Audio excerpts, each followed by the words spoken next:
Aujourd'hui, on va se marrer. Aujourd'hui, on va se marrer. Reste jusqu'à la fin parce que ce que tu vas découvrir, ça va complètement, ça va complètement changer ta vie. Je sais que ta vie est en train de changer et je te fais confiance parce que je sais que tu es en train justement de travailler énormément pour simplement réussir ta vie. Et en l'occurrence, aujourd'hui, on va partager une vidéo comique qui reflète exactement ce qui est en train de se passer aujourd'hui dans notre société. C'est une vidéo que j'ai enregistrée depuis très longtemps, mais bon, malheureusement, je n'avais pas le temps de le partager avec toi et on va le faire aujourd'hui et tu verras de quoi je vais, enfin, quelle leçon de vie on va en tirer aujourd'hui. Les mots en dessous.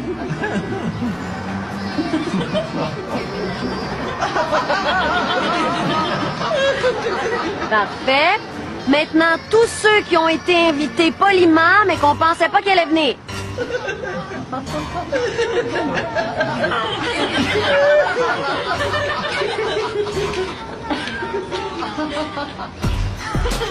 Très bien. Maintenant, tous ceux qui ont couché avec la mariée.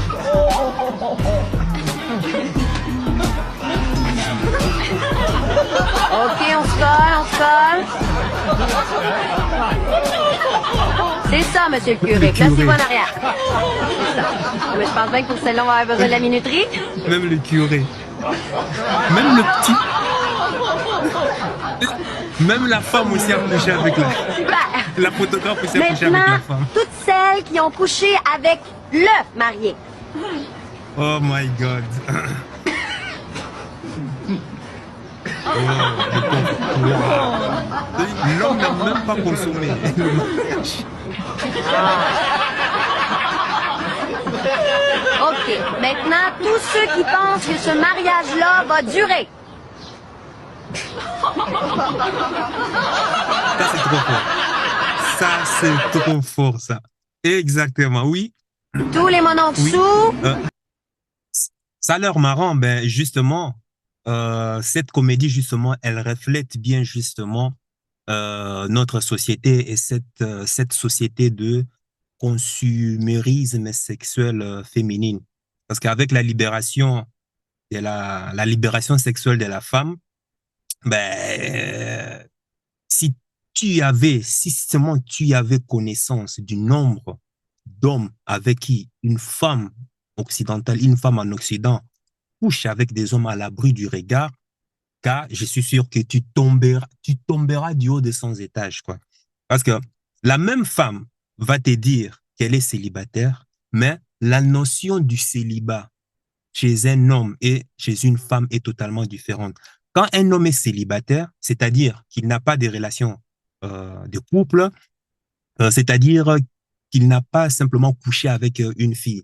Mais par contre, quand une femme te dit qu'elle est célibataire, c'est-à-dire qu'elle n'a pas de relation de couple, mais elle couche avec d'autres que tard. Soit c'est une femme qui est soit un pneu de secours pour un bad boys, ou soit c'est simplement un plan orbitaire, un plan en orbite d'un queutard, hein, soit qui fait partie de son cercle social ou bien réseau, réseau social ou bien peut-être un Tinder ou je sais pas moi, ou soit en tout cas elle est dans une relation libre, ou soit carrément c'est carrément une carrousel de la DUTE. Je ne vais pas dire le nom, sinon YouTube va encore restreindre cette vidéo. Le plus souvent, quand elle te dit qu'elle a connu ah, 3 hommes, 7 hommes, 10 hommes ou ce genre de trucs, elle ne te parlait pas de ces relations. C'est-à-dire, là, ce qu'elle est en train de faire, c'est de te parler justement des relations normales, des relations sérieuses, des relations de couple qu'elle a connues. Mais elle ne te dira jamais tous les coups d'un soir. Lors de ses sorties, de ses plans, de ses plans C, hein, le plan PC, hein, PC, plan, enfin, tu comprends quoi, je ne vais pas dire le nom, tu vois. Donc, de ses sorties avec les filles, elle ne te dira pas toutes ces parties des jambes en l'air qu'elle a connues sur Tinder. Et franchement, tu n'as même pas l'idée des aventures qu'une femme en Occident peut avoir. C'est-à-dire, j'ai toujours dit dans mes vidéos, va voir les anciennes vidéos, quand une femme qui grandit dans une ville, dans une métropole, te dit qu'elle a connu 3, 5, 10, 20, 30, il faut prendre ces nombres, tu les multiplies par 10. Par contre, si c'est une femme qui a grandi en province et autres, tu multiplies ces nombres par 3. Comme ça, tu as une idée plus ou moins de combien de partenaires elle a connu.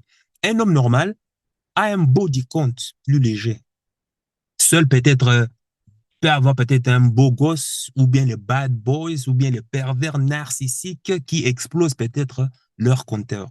Mais même malgré ça, la femme moderne a toujours cet avantage naturel de parcourir trop de kilomètres par rapport à cette catégorie spéciale d'hommes. Cette comédie nous montre bien la réalité que pour un mariage, pour qu'un mariage réussisse, il faut, toi, homme, que tu aies plus d'expérience sexuelle, d'expérience en termes de relations que ta femme. Si tu te maries à une femme qui a parcouru plus de kilomètres que toi, sache que ton mariage est voué à l'échec. Je te l'ai dit. En fait, c'est une promesse. Ce n'est même pas, oh, il faut parier au son. Non, c'est quelque chose qui a été vérifié. C'est quelque chose qui est scientifiquement prouvé. Les femmes le savent elles-mêmes. Raison pour laquelle elles mentent toujours, toutes. Elles vont mentir, enfin, quand je parle de la carrousel, bien sûr, hein, de la carrousel de la DITE. Elles vont toutes mentir sur le nombre de partenaires qu'elles ont connus. Pourquoi est-ce qu'elles mentent comme ça? Parce qu'elles savent instinctivement, elles savent naturellement que cela impacte leur capacité à s'épanouir dans le couple avec l'homme supérieur qu'elles s'imaginent. Et elles savent aussi que ça diminue leur valeur aux yeux de l'homme qu'elles envisagent justement de pouvoir construire une relation à long terme.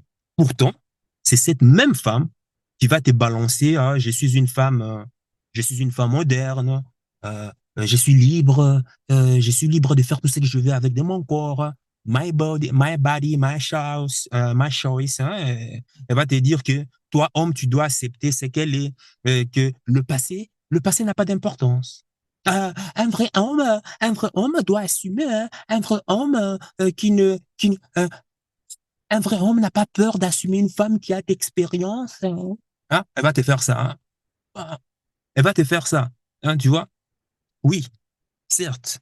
Oui. Peut-être un vrai homme n'a pas peur d'une femme qui a de l'expérience. Je suis d'accord avec ça. Mais ce n'est qu'une demi-vérité.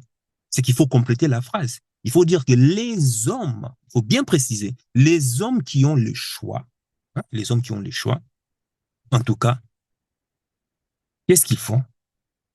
Nous, les hommes qui avons le choix, une femme qui a de l'expérience sexuelle est réservée que pour nos préoccupations du bas-ventre.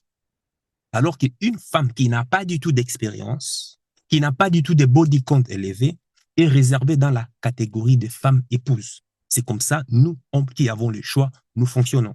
Les autres hommes font l'erreur, font la bêtise monumentale, justement, de se marier avec des femmes qui ont plus d'expérience que eux, avec des femmes qui ont plus de talents, c'est-à-dire des talents en termes de talents, en termes de mesures, en termes de body count, plus élevés que eux. Mais comme dans la comédie, tu le vois, il y a, ça reflète exactement la réalité.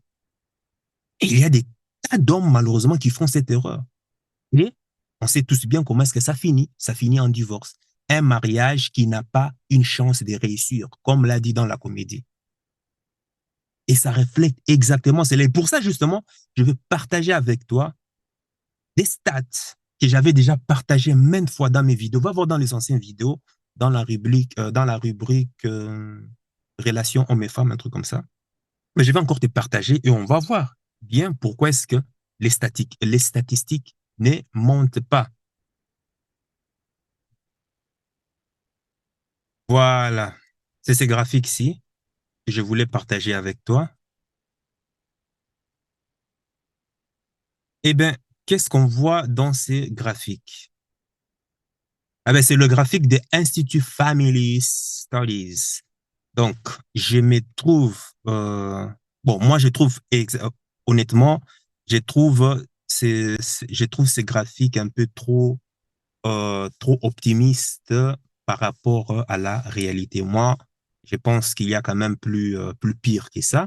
Mais bon, quoi qu'il en soit, on va justement analyser ce graphique. Donc, ces graphiques, comme tu peux le voir, ça met justement la corrélation entre le nombre de partenaires et la probabilité de divorce. On a trois courbes qui nous montrent trois décennies différentes. Donc, en bleu, par exemple, en bleu, on a une courbe des années 1980, en rouge, les années 1990 et en jaune, les années 2000. Donc, les courbes, tu vois bien que les courbes suivent à peu près le même dessin. Il y en a, il n'y a pas vraiment une très grande différence. Maintenant, concentrons-nous sur un peu la courbe jaune des années 2000 parce qu'elle est plus récente par rapport à notre époque. Donc, ce graphique met en relation justement le nombre de partenaires avec la possibilité ou les chances de divorcer au bout de 5 ans de mariage. Pour les femmes qui ont, qui ont eu zéro partenaire avant les mariages, qui n'ont eu qu'un seul partenaire et qu'elles ont épousé, les probabilités de divorce sont de 5%. Pour les femmes qui ont eu un partenaire, un homme avant de se marier, les probabilités de divorce sont de 20%. Pour les femmes qui ont connu deux partenaires, les probabilités de divorce montent à, je dirais, 30%. Et ensuite, au-delà de deux partenaires, qu'il y en ait, au-delà de deux partenaires, qu'il y en ait 3, 4, 7 ou 10, on est à peu près dans la même probabilité de divorce, c'est-à-dire entre 20 et 35%. Et ce qui est intéressant, ces graphiques, tu vois, ne montrent pas une augmentation, et c'est ça, moi, qui m'a surpris avec ces graphiques, parce que ça ne montre pas une augmentation proportionnelle entre les chances de divorcer et le nombre de partenaires qu'il peut avoir une femme. Donc, ça montre que la réalité du marché des relations sexuelles est divisée en deux catégories au niveau des femmes. Il y a les femmes qui ont très peu de partenaires et les autres. C'est tout. Voilà ce que ça met en catégorie.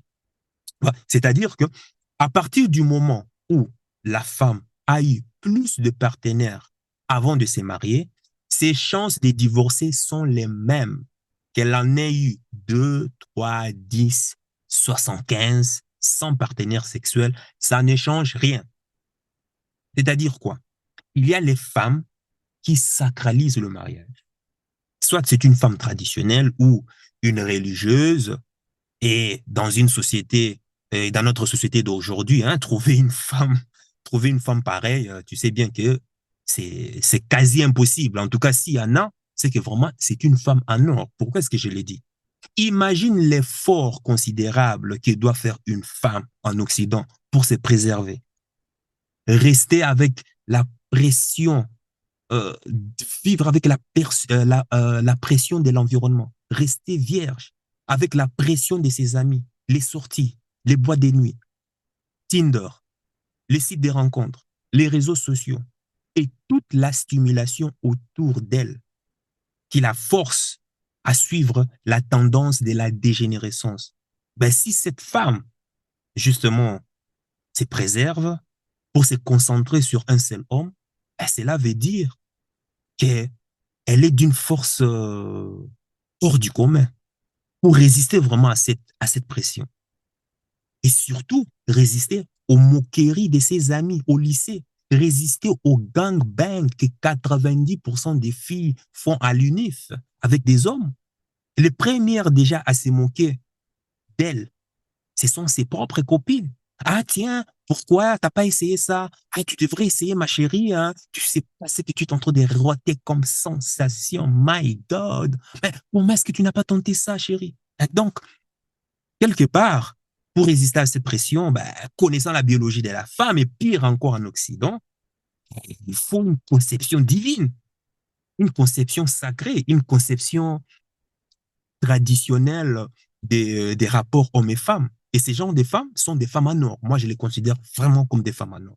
Il faut vraiment une force extraordinaire. Et sachant qu'en Occident, même si la fille grandit dans une bonne famille, avec la tentation qu'il y a autour et la faiblesse émotionnelle dont elle est soumise quotidiennement, eh ben, elle va se prendre des kilomètres. Hein. C'est très, très, très dur de résister à ça. Il faut une force hors du commun pour résister à la tentation de se prendre des queues à la pelle. Par contre, si tu vis dans un pays traditionnel comme en Asie ou en Afrique, là, c'est plus facile de résister et de supporter, car la pression sociale fera en sorte que, ben, voilà, que tu te dises que non, non, non, je ne vais pas aller plus loin, il faut que je reste tranquille, tu vois. Donc, ça, ça montre bien justement la première catégorie des femmes. Puis, le graphique nous montre que il y a aussi une autre catégorie, donc ça veut dire ce sont les autres. À partir du moment, c'est-à-dire à partir du moment où tu dépasses un partenaire avant ton mariage, tu es un peu dans le bassin de toutes les autres. Et peu importe le chiffre, on voit bien dans le graphe que la ligne est plus ou moins horizontale. Tu vois? Donc, à partir de deux partenaires et plus, la tendance de la ligne est horizontale. Que tu en aies 3, 10, 75, 100, 300, 400, 500 partenaires sexuels. Donc, tu as en gros 30% de chances de pouvoir divorcer au bout de 5 ans. Alors que quand tu n'as pas eu de partenaire et que c'est l'unique homme de ta vie, à notre époque, hein, il faut tout le monde laisser. Hein, si tu suis cette chaîne avec toutes les vérités qu'on partage, on sait que c'est souvent au lycée, à l'université que tu rencontres ces gens d'hommes. Ou soit que tu fais partie d'un cercle social très fermé qui ne partage que les mêmes valeurs en général. Eh bien, les chances de divorcer pour ces gens de femmes qui n'ont connu qu'un seul partenaire, qui n'ont pas connu de partenaire avant le mariage, leur chance de divorcer est de 5%. Et ça monte à 20% des chances de divorcer dès que tu connais un partenaire avant ton mariage. Mince! Moi, j'ai pensé qu'il y a une différence entre la femme qui a connu, par exemple, 3, 10, et la femme qui a connu plus de 20, 75, 100, 400 partenaires. Eh bien, ces graphes nous montrent que non, non, non, non, ça ne marche pas comme ça. Peu importe le nombre de partenaires que tu as, ce qui est important, c'est la logique sous-jacente. C'est quoi cette logique? Il y a deux catégories de femmes. Il y a les femmes épouses qui ont une conception sacrée de la famille, une conception morale, une conception traditionnelle, et il y a toutes les autres que j'appelle she belongs to the street. En gros, elle appartient à la rue. Et ça représente 99% des femmes en Occident. Je précise bien, en Occident. Il ne faut pas dire, hey, tu es en train de mettre toutes les femmes dans le même panier. Je dis bien des femmes en Occident. Voilà. Et il faut savoir que justement, on ne bâtit pas une richesse générationnelle avec celles qui ont connu plusieurs partenaires, avec les carrousels de la BITE. On bâtit une richesse générationnelle, un patrimoine conséquent à léguer pour des générations futures avec la catégorie des femmes qui font partie des femmes épouses. Et c'est ce que moi je vois autour de moi avec mes mentors, ceux qui m'inspirent. Tu verras que en général, les couples que je connais actuellement, qui ont connu leur femme vierge ou bien leur femme vierge issue de familles vraiment hyper traditionnelles et très, très réservées et autres, ils sont à l'aise. Ils sont là 20 ans, 15 ans, 25 ans. Ah, je te parle des jeunes, hein? Ils sont toujours ensemble. La femme est occupée à pouvoir parce que à travailler sur son couple, sa famille, les enfants, éduquer les enfants. C'est plus qu'un travail à temps plein, quoi. Elles n'ont même pas le temps de pouvoir se pavaner sur les réseaux sociaux et autres, tu vois. Et justement, c'est avec cette femme épouse, celle qui a une conception sacrée, une conception de la famille, qui sait qu'elle a un devoir de transmission à léguer à ses enfants. Qui dit devoir de transmission dit justement être au taquet derrière ses enfants pour leur montrer le chemin tracé afin de perpétrer justement la vision du mari. Et voilà pourquoi je conseille toujours sur cette chaîne aux hommes d'avoir une vision, un rêve, un grand rêve qui dépasse, qui va au-delà de plus de 500 ans, 200 ans à réaliser et de travailler pour le moment avec des petites actions au quotidien pour sa réalisation. Tu ne peux pas vouloir épouser une femme en or sans lui communiquer tes objectifs de vie ou bien avoir un plan pour l'avenir, pour le futur. Et il te faut justement connaître tes objectifs de vie et discuter avec elle, avoir ces deals avec elle pour qu'elle puisse te suivre dans le sacrifice de vie. C'est un sacrifice ultime. L'homme, de toute façon, va pour le sacrifice de vie. Et la femme accepte de l'accompagner dans ce sacrifice ultime de vie. Maintenant, si tu n'as pas d'objectif de vie à transmettre, eh ben, tu ne fais que condamner ton mariage et surtout, tu ne fais que gaspiller le temps de la femme. Et ça, c'est dommage. Et pour les femmes aussi, moi, je conseille qu'il ne faut jamais se marier ou se mettre en couple avec un homme qui n'a pas d'objectif de vie. Quels sont ces objectifs? Est-ce que ces objectifs de vie sont clairs, précis, dans 5 ans, 10 ans, 15 ans, 50 ans, 100 ans? Est-ce que ces objectifs sont clairs et précis? Si tu n'as pas d'objectif de vie, je vais te dire, monsieur, désolé, laisse ma fille tranquille, va ailleurs. Ou bien, même si je vois que l'homme est vraiment, enfin, moi, si j'ai une fille et qu'un homme se présente et que je vois vraiment que c'est un homme sérieux, calibré dans ses objectifs et qu'il lui manque peut-être un pouce pour pouvoir faire en sorte qu'il réussisse financièrement, eh ben moi, je vais l'aider. Moi, je vais lui donner des sociétés, je vais lui donner la gestion de certaines sociétés pour que justement ma fille se sente bien avec, pour qu'il puisse gérer ça avec ma fille. En tout cas, c'est ce que en tout cas les familles d'élite font hein, en général. Donc, dès qu'ils voient que la femme est heureuse avec et s'épanouit ou bien est heureuse avec un homme qui ne fait pas forcément partir de leur classe sociale ou bien un homme qui provient d'un milieu social très pauvre, mais que leur fille est vraiment heureuse et est accrochée avec cet homme, les parents n'ont pas le choix. Qu'est-ce que les familles font? Ils vont faire en sorte que de pouvoir aider cet homme et lui donner ses pouces dans sa carrière, sa petite carrière professionnelle ou peu importe, pour que ses finances aillent mieux de telle sorte que leur fille puisse en bénéficier. Tu vois, mais bon, ça fait partie d'un autre sujet. Donc, moi, c'est ces messages vraiment que je tenais à partager avec toi, hein, de par cette vidéo comique qui reflète bien la réalité de ce qui se passe dans notre société et les statistiques aussi confirment, hein, le graphique, on voit bien que les statistiques nous racontent qu'il y a deux types de femmes et le nombre de partenaires finalement n'a pas tant d'importance que ça. C'est-à-dire que du moment que la femme décide d'avoir plus d'un partenaire ou du moment qu'elle décide que le sexe n'est pas sacré, qu'elle n'est pas destinée à se donner à un seul homme, à la vie ou à la mort, pour le meilleur ou pour le pire, dans le bonheur comme dans le malheur, jusqu'à ce que la mort nous sépare. C'est-à-dire du moment qu'elle n'est pas capable de faire ça, elle tombe dans l'autre catégorie, celle qui appartient à la rue. Et ça n'a plus aucune importance. Qu'elle connaisse 2, 5, 60, 100, 300, 500, 1000, ça n'a aucune importance au fait.